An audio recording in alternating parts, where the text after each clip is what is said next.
Let's get some analysis on this story. Let's bring in Peter Zalmayev. He's the director of the Eurasia Democracy Initiative. He joins me now from the Ukrainian capital, Kiev. Peter, good to have you back on the show. Good evening.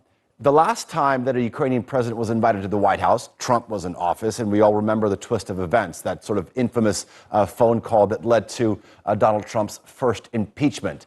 I've laid out some of the key issues. What are your expectations from this visit from Zelensky in D.C.?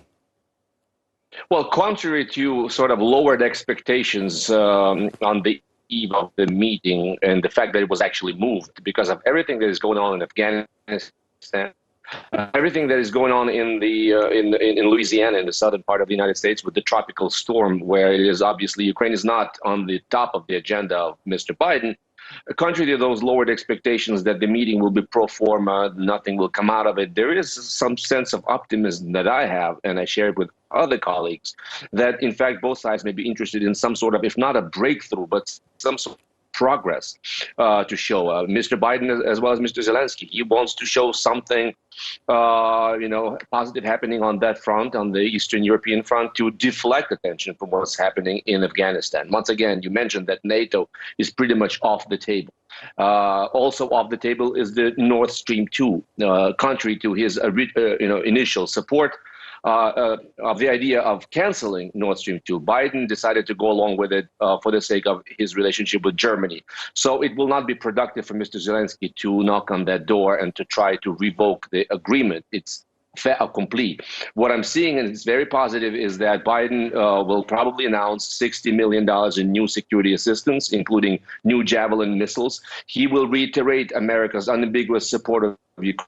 And that is very, very important, considering that in 2 weeks, Russia and Belarus are expected to sign a treaty that will bring them together essentially into, if not one state, into a confederation, which will mean that Russia will be in a position to move troops to the northwestern part of Ukraine and, in fact, will encircle Ukraine. So Ukraine will need this as support and security guarantee of some sort from America as badly as ever, and therefore this meeting is going to be very, very important. So no breakthrough, but a little bit of progress. But when you look at the relationship between the two countries, it's been a rocky road. I mean, to put it at least. I mean, Biden's administration, when it comes to the track record between the two countries, has been uneven. Yes, Secretary Blinken had a productive visit to Kiev, where you are, back in May, but that was followed up by a decision to waive sanctions on an ally of President Putin. Then you talked about, Russia or the U.S. sort of wanting to move ahead with Nord Stream 2.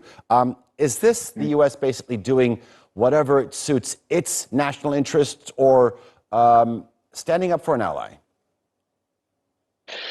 Well, I mean, obviously, realpolitik intrudes, and it has intruded, and it has intruded in Afghanistan, where Biden made the decision for a hasty exit. And Russians, the official Russians, are gloating over the fact and taunting, including Ukraine, saying, look, what America is doing to its close allies, it will leave you the same way it dropped Afghanistan. But keep in mind that Germany, like I said, is a more important ally for the U.S. Therefore, we have Nord Stream 2 being given a green light. So the circumstances being what they are, this is what it is. But keep in mind also that Joe Biden was in charge of the Ukraine policy under President Obama, his boss, for 8 years. And he is naturally skeptical about some of the things he's seeing in Ukraine, including in this new administration of President Zelensky. Mr. Zelensky will have to be accountable to more than a few inquiries, such as what he is doing about the oligarchization of Ukraine, what he is doing about Mr. Kolomoisky, the oligarch that is suspected to control Mr. Zelensky, what he is doing about the involvement of the executive in business decisions and trying to run businesses and trying to control businesses.